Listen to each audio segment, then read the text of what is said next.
Greetings to all. TN set paper 1 வந்து பார்த்திங்கன்னா இப்போ ப்ரிப்பரேஷன்ஸ் வந்து நம்ம கிளாஸஸ் வந்து போயிட்டுருக்கு. நமக்கு ஆல்ரெடி தெரியும். நம்ம ஃப்ரீ ஆன்லைன் கிளாஸஸ் வந்து நம்ம ரெகுலராக வந்து கிளாஸஸ் வந்து மார்னிங் 9 to 10 வந்து கிளாஸஸ் வந்து இப்போது டீச் பண்ணிகிட்ருக்காங்க. ஸோ உங்களுக்கு ஆல்ரெடி தெரியும் நம்ம டிஎன் செட் எக்ஸாம் வந்து பார்த்திங்கன்னா தள்ளி போயிருக்கு. ஸோ பேப்பர் 1 பேப்பர் 2 ரெண்டுமே வந்து பார்த்திங்கன்னா நம்ம என்ன பண்ணணும், டிஸ்கஸ் பண்ணிக்கிட்டே இருக்கணும், நம்ம படிச்சுக்கிட்டே இருக்கணும். ஸோ பேப்பர் 1ல் வந்து பார்த்திங்கன்னா டிஎன் செட் பேப்பர் 1ல் நம்ம கொஞ்சம் ஒரு காம்ப்ளிகேட்டான ஒரு டாபிக்ஸ் எல்லாம் நமக்கு இருக்குது. நம்ம பேப்பர் 2 வந்து பார்த்திங்கன்னா நம்மளோட மேஜர் பேப்பர் தான். ஸோ அது நம்ம ஓரளவுக்கு நம்ம வந்து அட்டன் பண்ணிடுவோம். ஆனால் பேப்பர் 1ல் வந்து பார்த்திங்கன்னா நிறைய பேர் வந்து ஸ்ட்ரகிள் ஆவாங்க. ஏன்னா வந்து நமக்கு பேசிக்கான concepts, for example teaching ability, research aptitude அப்படின்ற ரொம்ப டெப்த்தான டாபிக் நம்ம படிக்கணும். And also aptitude, so mathematics, so அதுவும் வந்து பார்த்திங்கன்னா நமக்கு ஃபுல்லாக டெப்த்தாக கேட்பாங்க. ஸோ பேப்பர் 1 இருக்கிறதுலே வந்து லிட்டில் பிட் ஒரு டஃப்பான ஒரு டாபிக் அப்படின்றது சொல்லலாம். அதனால் வந்து பார்த்திங்கன்னா பேப்பர் 1 பேப்பர் 2 நீங்கள் எல்லாருமே ப்ரிப்பேர் ஆகிருப்பீங்க, ஓரளவுக்கு வந்து ஆகிருப்பீங்க. ஆனால் பேப்பர் 1 வந்து பார்த்திங்கன்னா நிறைய பேர் வந்து தடுமாறிட்டுருக்காங்க. எப்படி படிக்கிறது, என்ன படிக்கிறது அப்படின்னு சொல்லி கொஞ்சம் நிறைய பேர் தடுமாறுறாங்க. ஸோ ஃபஸ்ட்டு வந்து பார்த்திங்கன்னா நான் ஒரு பேசிக்கான ஒரு விஷயம் நான் சொல்லிடுறேன். எப்படி படிக்கணும், ஒரு டாபிக் எடுத்தோம் அப்படின்னா அதுக்குள்ளே கண்டென்ட் நம்ம என்னென்ன படிக்கணும் அப்படின்றத நான் ஒரு பேசிக்கான ஒரு விஷயம் வந்து நம்ம இந்த வீடியோவில் வந்து பார்க்கலாம். ஸோ ஃபஸ்ட்டு வந்து பார்த்திங்கன்னா teaching aptitude. So first unit 1 வந்து பார்த்திங்கன்னா டீச்சிங் ஆப்டிடியூட் கொடுத்துருக்காங்க. ஸோ டீச்சிங் ஆப்டிடியூட் என்னன்னு வந்து பார்த்திங்கன்னா டீச்சிங் சம்மந்தமான பேசிக் பற்றி தெரியறது தான். ஒரு டீச்சிங் அப்படின்னாலே உங்களுக்கு தெரியும், டீச்சிங்னா இப்போ ஒரு டீச்சர்ஸ் வந்து பார்த்திங்கன்னா கிளாஸ் எடுக்கிறது. ஸோ கிளாஸ் வந்து இன்ட்ராக்டிவ் கிளாஸாக இருக்கலாம், இல்லை ஆன்லைன் கிளாஸஸாக இருக்கலாம். ஸோ எந்த கிளாஸ் இருந்தாலுமே சரி அது டீச்சிங் அப்படின்றது உங்களுக்கு தெரியும். ஸோ டீச்சிங் ஆப்டிடியூட் அப்படிங்கிறது நீங்கள் மெயினாக படிக்க வேண்டியது concept. So concept of teaching, so டீச்சிங்கில் வந்து என்னென்ன கான்செப்ட் வந்து யூஸ் பண்ணுறாங்க அப்படின்றது நீங்கள் மெயினாக படிச்சுக்கணும். அப்புறம் வந்து பார்த்திங்கன்னா criteria of selections. So criteria of selection அப்படின்னா எந்த மாதிரி மெத்தடில் நம்ம டீச் பண்ணுறது. See for example seminar. So seminar மெத்தடில் வந்து பார்த்திங்கன்னா நிறைய பேர் டீச் பண்ணுவாங்க. அப்புறம் இந்த சினாப்சிஸ் கான்ஃபரன்சஸ் போட்டு நிறைய டீச் பண்ணுவாங்க, இல்லை அகாடமிக் வைஸாக வந்து பார்த்திங்கன்னா டீச் பண்ணுவாங்க. அது எல்லாமே வந்து க்ரைட்டீரியா ஆஃப் செக்ஷன் அப்படின்னு சொல்லலாம். நெக்ஸ்ட்டு வந்து பார்த்திங்கன்னா யாரெல்லாம் டீச் பண்ணலாம், அவங்களுக்கு என்னென்ன குவாலிட்டிஸ் இருக்கணும் டீச் பண்ணுறது அப்படின்ற ஒரு சில விஷயங்கள் வந்து நம்ம தெரிஞ்சுக்கணும். So for example personal qualities.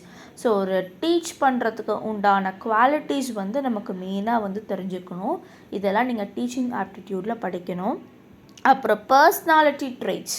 So personality ட்ரெய்ட்ஸ்னால் கிளாஸ் ரூமில் வந்து இப்போ ஸ்கூலோ காலேஜோ உள்ள கிளாஸ் ரூம்ஸில் வந்து நம்ம என்னென்ன எப்படி டீச் பண்ணணும் அப்படின்ற ஒரு க்ரைட்டீரியா வந்து பார்த்திங்கன்னா நீங்கள் கண்டிப்பாக தெரிஞ்சு வச்சுக்கணும்.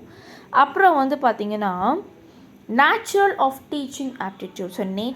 ஸோ நேச்சர் அப்படின்னாலே உங்களுக்கு நிறைய பேர்த்துக்கு இந்த நேச்சராகவே டீச்சிங் ஆப்டிடியூட் வந்து இருக்கும். ஸோ அதை பற்றி நீங்கள் மெயினாக ஃபுல் அண்ட் ஃபுல் தெரியும். அதுக்கப்புறம் வந்து பார்த்திங்கன்னா எப்படியெல்லாம் நீங்கள் ஸ்டூடெண்ட்ஸை வந்து ப்ரிப்பேர் பண்ணி படிக்க வைக்கணும். இப்போ ஃபார் எக்ஸாம்பிள் நீங்கள் ஒரு ஸ்கூல் காலேஜ் இன்ஸ்டியூஷனில் நீங்கள் ஜாயின் பண்ணுறீங்க அப்படின்னா இப்போ ஸ்டூடெண்ட்ஸோட கடமை படிக்கிறது. ஆனால் ஒரு டீச்சரோட கடமை வந்து பார்த்திங்கன்னா எப்படியெல்லாம் நம்ம ஸ்டூடெண்ட்ஸுக்கு வந்து டீச் பண்ணலாம், எந்த மெத்தடாலஜியில் டீச் பண்ணலாம், கிளாஸஸ் மூலிமா டீச் பண்ணலாமா, இல்லை மெட்டீரியல்ஸ் கொடுத்து டீச் பண்ணலாமா, இல்லை டெஸ்ட்டு மூலிமா டீச் பண்ணலாமா, அந்த மாதிரி ஒரு கான்செப்டில் வந்து பார்த்திங்கன்னா அவங்க எல்லாம் டீச் பண்ணுவாங்க. ஸோ அந்த மெத்தடாலஜி உங்களுக்கு தெரிஞ்சுக்கணும். இது எல்லாமே உங்களுக்கு டீச்சிங் ஆப்டிடியூடில் வரும். அப்புறம் வந்து பார்த்திங்கன்னா ஸ்டூடெண்ட்ஸை எப்படி நம்ம சேலஞ்சிங்காக எடுத்துக்கிறது. ஸோ ஸ்டூடெண்ட்ஸ் வந்து நம்ம எப்படியெல்லாம் ட்ரெயின் பண்ணுறது, அவங்களுக்கு நம்ம எந்த மாதிரி சொல்லி கொடுத்தோன்னா எப்படியெல்லாம் அவங்க வந்து அண்டர்ஸ்டாண்ட் பண்ணிப்பாங்க, அந்த மெத்தடாலஜிலாம் நீங்கள் இந்த டீச்சிங் ஆப்டிடியூடில் வந்து நீங்கள் படிக்கணும். அப்புறம் நம்ம எந்த அளவுக்கு ஸ்டூடெண்ட்ஸை வந்து சப்போர்ட் பண்ணுறது, எப்படியெல்லாம் படிக்க வைக்கணும்னு சப்போர்ட் பண்ணுறது அந்த கான்செப்ட்ஸ் எல்லாமே நீங்கள் தெரிஞ்சு வச்சுக்கணும். அப்புறம் வந்து பார்த்திங்கன்னா என்கரேஜ் பண்ணணும். ஸோ என்கரேஜிங் ஆக்டிவ் லேர்னிங் அப்படின்னு சொல்லலாம். So encouraging active learning is nothing but நீங்கள் ஸ்டூடெண்ட்ஸை வந்து எந்த அளவுக்கு நீங்கள் மோட்டிவ் பண்ணி என்கரேஜ் பண்ணுறது. ஃபார் எக்ஸாம்பிள் இப்போ ஸ்கூலில் வந்து பார்த்திங்கன்னா நம்ம குழந்தைங்களுக்கு வந்து அவங்க நல்லா டெஸ்ட்டில் வந்து நல்லா ஸ்கோர் பண்ணியிருக்காங்க அப்படின்னு நம்ம என்ன பண்ணுவோம், ஒரு ஸ்டார் போடுவோம், இல்லை வெரி குட் வந்து போடுவோம். அந்த மாதிரி ஒரு அந்த கான்செப்டை வச்சு தான் என்கரேஜிங் ஆக்டிவ் லேர்னிங் வந்து கொடுத்துருக்காங்க.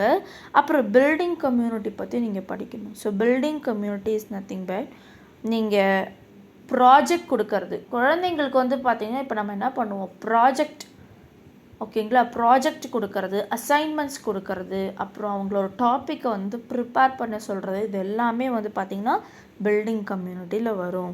இது எல்லாமே வந்து டீச்சிங் மெத்தடாலஜி தான். ஓகேங்களா, இது எல்லாமே டீச்சிங் ஆப்டிடியூடில் வர கான்செப்ட்ஸ். இது எல்லாமே நீங்கள் தரவு பண்ணி ஃபுல் அண்ட் ஃபுல் படிக்கணும். அப்புறம் வந்து பார்த்திங்கன்னா new learning environment. So new learning environment is nothing but அந்த காலத்துலலாம் வந்து பார்த்திங்கன்னா நம்ம ஐ மீன் அப்போ ஓல்டு ஜென்ரேஷன்ஸ்லாம் வந்து பார்த்திங்கன்னா நம்ம ஸ்கூலுக்கு போவோம், டீச்சர் வந்து ஹோம்ஒர்க் கொடுப்பாங்க, கிளாஸ் இருப்பாங்க, அந்த டெஸ்ட் கண்டக்ட் பண்ணுவாங்க, அப்படி தான். பட் இப்போ எல்லாமே வந்து பார்த்திங்கன்னா ஆன்லைனில் வந்துருச்சு. ப்ளஸ் லேர்னிங் உள்ள கான்செப்ட் வந்துருச்சு. அப்புறம் வந்து பார்த்திங்கன்னா இந்த அசைன்மெண்ட்ஸு, ப்ராஜெக்ட்ஸு, அப்புறம் வந்து நம்ம ஸ்க்ரீனில் ப்ரெசன்டேஷன் ஷேர் பண்ணி அவங்களுக்கு நம்ம ஸ்லைடு மாதிரி போட்டு நம்ம கிளாஸ் எடுக்கிறது, இது எல்லாமே வந்து பார்த்திங்கன்னா நியூ லேர்னிங் என்விரான்மெண்ட். ஸோ இப்போ இருக்க டெக்னாலஜிஸ் எல்லாம் வளர்ந்தனால இந்த நியூ லேர்னிங் என்விரான்மெண்ட்ஸ் இது எல்லாமே உண்டாயிருக்கு. ஸோ இது எல்லாமே வந்து பார்த்திங்கன்னா டீச்சிங் ஆப்டிடியூடில் எல்லாமே வரும். அப்புறம் மெமரி லெவல், நம்ம வந்து ஸ்டூடெண்ட்ஸோட மெமரி லெவலை எந்த அளவுக்கு நம்ம கொண்டு வரது, அது எல்லாமே நம்ம பார்க்குறோம். அப்புறம் understanding level, reflective level, levels of teaching, அப்புறம் வந்து பார்த்திங்கன்னா characteristics of teaching aptitude. So என்னென்ன கேரக்டரிஸ்டிக்ஸ் ஆஃப் டீச்சிங் ஆப்டிடியூடில் வரும் பார்த்திங்கன்னா ஸ்காலர்ஷிப் பற்றி வரும், இன்டெகிரிட்டி, அப்புறம் effect of communication. So effect of communication அப்படின்னா நீங்கள் வந்து எந்த அளவுக்கு நீங்கள் அவங்கள கம்யூனிகேட் பண்ணி படிக்க வைக்கிறீங்க. ஸோ ஃபார் எக்ஸாம்பிள் அவங்களுக்கு வந்து நமக்கு வந்து ஒரு தமிழ் லாங்குவேஜ் தான் தெரியும் அப்படின்னா நம்ம வந்து அவங்களுக்கும் அந்த லாங்குவேஜ் வந்து தெரிஞ்சிருக்கணும். இப்போ நம்ம வந்து ஒரு லாங்குவேஜில் சொல்லித்தரோம் அப்படின்னா அவங்களுக்கு அந்த லாங்குவேஜ் தெரிஞ்சால் மட்டும்தான் புரியும். இல்லைனா நம்ம சொல்கிறதும் அவங்களுக்கு புரியாது, அவங்க கொஷின் கேட்குறதும் நமக்கு ஒன்றுமே அண்டர்ஸ்டாண்டபிள் ஆகாது. ஸோ 2 பேர்த்துக்குமே ஈக்குவலான லாங்குவேஜ் தெரிஞ்சுக்கணும். இது ரொம்ப ரொம்ப இம்பார்ட்டன்ட். அப்புறம் டீச்சர்ஸோட கேரக்டரிஸ்டிக்ஸ். ஸோ டீச்சர் அப்படின்னா இந்த மாதிரி தான் இருக்கணும் அப்படின்ற கேரக்டர்ஸோட சில விஷயங்கள் இருக்குது. அது எல்லாமே நீங்கள் படிச்சுக்கணும். இது எல்லாமே நீங்கள் தரவு பண்ணி படிக்கணும். அப்புறம் top requirements of good teaching. So ஒரு நல்ல டீச்சிங்க்கு வந்து என்னென்ன ரெக்குவயர்மெண்ட்ஸ் இருக்குது அது எல்லாமே டீச்சிங் ஆப்டிடியூடில் வரும். ஸோ இது எல்லாமே நீங்கள் நம்ம கிளாஸில் ஓகேங்களா. ஸோ நீங்கள் கிளாஸில் பார்க்கும்போது இன்னும் நீங்கள் இதெல்லாம் டெப்த்தாக பார்க்கலாம். இது எல்லாமே வந்து உங்களுக்கு டீச்சிங் ஆப்டிடியூடில் வரும். செகண்ட் டாபிக் என்னென்னா ரிசர்ச் ஆப்டிடியூட். ஸோ டீச்சிங் ஆப்டிடியூடுங்கிறது நம்ம இந்த டீச்சிங் வைஸில் என்னென்ன விஷயங்கள் இருக்குது அப்படின்றதான் பார்க்குறோம். பட் இந்த ரிசர்ச் ஆப்டிடியூடில் வந்து பார்த்திங்கன்னா ஆல்ரெடி தெரியும் ரிசர்ச் அப்படின்னு அது நம்ம தீசிஸ், நம்ம பிஹெச்டி பண்ணும்போது நம்ம ரிசர்ச் பண்ணுவோம், ஆய்வு பண்ணுவோம் பார்த்திங்களா. ஒரு டாபிக் எடுத்து நம்ம அந்த டெப்த்தாக இறங்கி ரிசர்ச் பண்ணுறது, தீசிஸ் பண்ணுறது, அதுதான் research aptitude. So characteristics of research இருக்குது. ஸோ பேசிக் ரிசர்ச் பற்றி படிக்கணும், long term planning, naturalistic enquiry, inductive analysis, holistic productive, இது எல்லாமே வந்து பார்த்திங்கன்னா ரிசர்ச் சம்மந்தமாக வரும். ஸோ ரிசர்ச் ஆப்டிடியூடில் டைப்ஸ் ஆஃப் ரிசர்ச்சஸ் நிறையா இருக்குது. டிஸ்கிரிப்டிவ் அனலிட்டிக் இருக்குது, அப்ளைடு ஃபண்டமெண்டல் இருக்குது, கான்செப்ஷனல் எம்பரைமல் இருக்குது, அப்புறம் அப்சர்வேஷனல் ரிசர்ச் இருக்குது, குவாலிட்டி குவான்டிட்டி, இது எல்லாமே நீங்கள் என்ன டைப்ஸ் ஆஃப் ரிசர்ச்சஸில் நீங்கள் ஃபுல் அண்ட் ஃபுல் எல்லாமே படிக்கணும். அப்புறம் மெத்தட்ஸ் ஆஃப் ரிசர்ச் இருக்குது.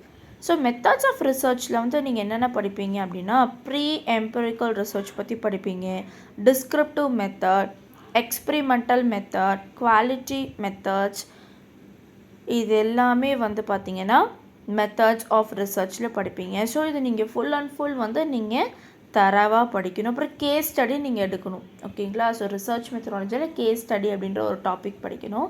நீங்கள் ரிசர்ச் பண்ணிங்கன்னா உங்களுக்கு தெரியும், ஒரு ப்ராஜெக்ட் பண்ணும்போது நீங்கள் எம்ஏ கம்ப்ளீட் பண்ணோன்னா அந்த ப்ராஜெக்ட் அப்படின்ற ஒரு விஷயம் வந்து பண்ணியிருப்பீங்க. இல்லை பிஹெச்டி பண்ணும்போது ப்ராஜெக்ட் தீசிஸ் வந்து பண்ணியிருப்பீங்க.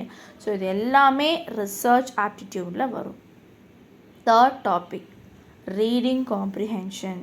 ஸோ ரீடிங் காம்ப்ரிஹென்ஷன் அப்படின்னா என்ன தெரியுமா? ரீடிங் காம்ப்ரிஹென்ஷன் அப்படின்னா நீங்கள் ஃபுல் அண்ட் ஃபுல் படிக்க வேண்டியது content of comprehensive test. So comprehensive டெஸ்ட்டை பற்றி நீங்கள் ஃபுல் அண்ட் ஃபுல் படிக்கணும். அதில் வந்து ஒரு 4 டைப்ஸ் இருக்குது. அந்த 4 டைப்ஸுமே நீங்கள் தரவு பண்ணி படிக்கணும். அப்புறம் பிரின்சிபல்ஸ். ஸோ பிரின்சிபல்ஸ்னால் ரூல்ஸ் அண்ட் ரெகுலேஷன். இந்த பிரின்சிபலை வந்து நீங்கள் ஃபாலோ பண்ணி படிக்கிறது தான் என்னது ரீடிங் காம்ப்ரிஹென்ஷனில் நீங்கள் ஃபுல் அண்ட் ஃபுல் படிக்கணும். அப்புறம் ஹவு டு அட்மினிஸ்ட்ரேட்டர் அச்சீவ்மெண்ட் டெக்ஸ்ட்டை பற்றி நீங்கள் படிக்கணும். இது ஃபுல் அண்ட் ஃபுல் வந்து இதில் வரும், ரீடிங் காம்ப்ரிஹென்ஷனில் வரும். Next communication. ஸோ கம்யூனிகேஷன் அப்படின்னா உங்களுக்கு ஆல்ரெடி தெரியும், கம்யூனிகேட் பண்ணுறது அப்படின்னா இப்போ நான் ஒரு விஷயத்த சொல்ல வரேன் அப்படின்னா செகண்ட் பர்சன்ட்டை வந்து நம்ம அது கன்வே பண்ணுறது. அந்த ப்ராசஸை வந்து நம்ம எப்படி கொண்டு போகணுமோ அதை கரெக்டாக வந்து கம்யூனிகேட் பண்ணி கொண்டு போகிறதா என்னது கம்யூனிகேஷன் ஸ்கில் அப்படின்னு சொல்கிறோம். கம்யூனிகேஷனோட டெஃபினேஷன் நீங்கள் தெரிஞ்சுக்கணும், நேச்சர் ஆஃப் கம்யூனிகேஷன், அப்புறம் அதோட கான்செப்ட் பற்றி நீங்கள் தெரிஞ்சுக்கணும். அப்புறம் கம்யூனிகேஷன் ப்ராசஸ் எப்படியெல்லாம் கம்யூனிகேஷன் உண்டாகுது அப்படின்றத நீங்கள் தெரிஞ்சுக்கணும். ஸோ ஃபார் எக்ஸாம்பிள் இப்போ கம்யூனிகேஷன் மீடியான்னு சொல்கிறோம். கம்யூனிகேஷன் மீடியா அப்படின்னா ஒரு சர்க்கிள் மாதிரி போகலாம். கம்யூனிகேஷன் மீடியாவிலேருந்து நம்ம ரிசீவர்லேருந்து கம்யூனிகேஷன் மீடியா திரும்ப வரும். அப்புறம் கம்யூனிகேஷன் மீடியாவிலேருந்து சோர்ஸ் ஆஃப் கம்யூனிகேஷன், இதெல்லாமே நீங்கள் ஃபுல் அண்ட் ஃபுல் தெரிஞ்சு வச்சுக்கணும். அப்புறம் அப்ஜெக்டிவ்ஸ். ஸோ கம்யூனிகேஷனோட அப்ஜெக்டிவ்ஸ் வந்து நீங்கள் ஃபுல் அண்ட் ஃபுல் தரவு பண்ணிக்கணும். அப்புறம் கைண்ட்ஸ் ஆஃப் கம்யூனிகேஷன். ஸோ என்னென்ன கம்யூனிகேஷன் கைண்ட்ஸ் இருக்குது அப்படின்னா formal communication, informal, oral communication, written communication, downward, upward, horizontal, modes of communication, இது எல்லாமே நீங்கள் தரவு பண்ணி படிக்கணும். இந்த டாபிக் நான் என்னென்ன சொல்கிறேன் பார்த்தீங்களா, அது எல்லாமே நீங்கள் தரவு பண்ணி படிச்சுக்கோங்க. நெக்ஸ்ட்டு நேச்சர் ஆஃப் கம்யூனிகேஷன், இது எல்லாமே நீங்கள் தெரிஞ்சுக்கணும். அப்புறம் characteristics, types of communication. Types of communication is nothing but graphics பற்றி, inspections, interpersonal communication, object communication, aristic communication, non-verbal communication, இது எல்லாமே நீங்கள் தரவு பண்ணி படிக்கணும். ஓகேங்களா? ஸோ கம்யூனிகேஷன் அப்படிங்கிறது ரொம்ப டெப்த்தான ஒரு விஷயம். ஓகேங்களா? அதை நீங்கள் கண்டிப்பாக தரவு பண்ணி படிக்கணும். அப்புறம் பேரியர்ஸ் டு கம்யூனிகேஷன், இதெல்லாமே நீங்கள் தரவு பண்ணி ஃபுல் அண்ட் ஃபுல் படிக்கணும். This is about the communication. So effective communication, effective classroom communication. So கிளாஸ் ரூமில் வந்து பார்த்திங்கன்னா நம்ம ஸ்டூடெண்ட்ஸ்ட்டு எப்படி இன்ட்ராக்ட் பண்ணி கம்யூனிகேட் பண்ணுறது, அது எல்லாமே நீங்கள் அதோட ஸ்ட்ராட்டஜி ஃபுல்லாகவே படிக்கணும். நெக்ஸ்ட்டு வந்து பார்த்திங்கன்னா information and communication technology. So information and communication technology, IT அப்படின்னு சொல்லலாம். ஓகேங்களா? ஸோ அப்படின்னா என்ன அப்படின்னா information and communication technology. So டெக்னாலஜியை வச்சு நம்ம வந்து பார்த்திங்கன்னா கம்யூனிகேஷனை வந்து வளர்க்குறோம். ஸோ ஃபார் எக்ஸாம்பிள் இப்போ மொபைல் ஃபோன்ஸ் எல்லாம் வந்துருச்சு. ஸோ ஒரு மொபைல் ஃபோனை வச்சு நம்ம என்ன பண்ணுறோம், கம்யூனிகேட் பண்ணுறோம். அண்ட் இப்போ வாட்ஸ்அப் வந்துருச்சு, இன்ஸ்டாகிராம், ஃபேஸ்புக், நிறைய விஷயங்கள் வந்துருச்சு. அது எல்லாமே நம்ம என்ன பண்ணுறோம், ஒன்று டெக்ஸ்ட் மூலிமா கம்யூனிகேட் பண்ணுறோம், இல்லை கால் மூலிமா கம்யூனிகேட் பண்ணுறோம், இல்லை வீடியோ கால்ஸ் மூலிமா கம்யூனிகேட் பண்ணுறோம். ஸோ இது எல்லாமே கம்யூனிகேஷன்ஸ் தான். ஸோ இதை பற்றி நீங்கள் என்ன படிக்கணும் அப்படின்னா மீனிங்ஸை பற்றி தெரிஞ்சுக்கணும். இன்ஃபர்மேஷன் அண்ட் கம்யூனிகேஷன் டெக்னாலஜி, அதோட மீனிங்கு, கான்செப்ட் பற்றி நீங்கள் ஃபுல்லாக தெரிஞ்சுக்கணும். அதோட டைமென்ஷன்ஸ் பற்றி நீங்கள் ஃபுல்லாக தெரிஞ்சுக்கணும். அப்புறம் கம்யூனிகேட்டிங் ஸ்கில்ஸை பற்றி நீங்கள் ஃபுல்லாக தெரிஞ்சு வச்சுக்கணும். ஸோ கம்யூனிகேஷனோட ஸ்கில்ஸ். ஸோ ஐசிடி கரிக்குலம் அப்படின்றது ரொம்ப important. So ICT curriculum is nothing but information communication technology தான். அந்த ஐசிடி கரிக்குலம்ங்கிறது உங்களுக்கு 4 டைப் வரும். General outcomes, specific outcomes, illustrative example, assessment, framework. இது எல்லாமே நீங்கள் ஃபுல்லாக தரவு பண்ணணும். இது என்னங்கிறது நீங்கள் தெரிஞ்சு வச்சுக்கணும். அப்புறம் அட்வான்டேஜஸ் ஆஃப் ஐசிடி என்னென்ன, ICT is nothing but information communication technology தான், ஷார்ட்டாக ஐசிடின்னு சொல்கிறோம். ஐசிடியோட அட்வான்டேஜு, ஐசிடியோட டிஸ்அட்வான்டேஜ், இதெல்லாம் நீங்கள் தெரிஞ்சு வச்சுக்கணும். அப்புறம் ஐசிடியோட ரிசர்ச் பண்ணியிருக்காங்க. அப்புறம் ஐசிடியோட யூசஸ், ஸோ அதனால் நமக்கு என்ன யூஸ் கிடச்சிது, இல்லை அதனால் என்ன டிஸ்ட்ராக்ஷன் ஆச்சு, அது எல்லாமே நீங்கள் தரவு பண்ணி படிக்கணும். This are all the ICT. Next people and environment. So people and environment அப்படின்னா நம்ம வந்து நினச்சிப்போம், என்விரான்மெண்ட் அப்படின்னாலே ஓகே நம்ம வந்து இந்த நேச்சுரல் டிசாஸ்டர் அதை பற்றி தான் படிப்போம், இல்லை ஏர் பொல்யூஷன், வாட்டர் பொல்யூஷன் அது தான் படிப்போம் அப்படின்றது இல்லை.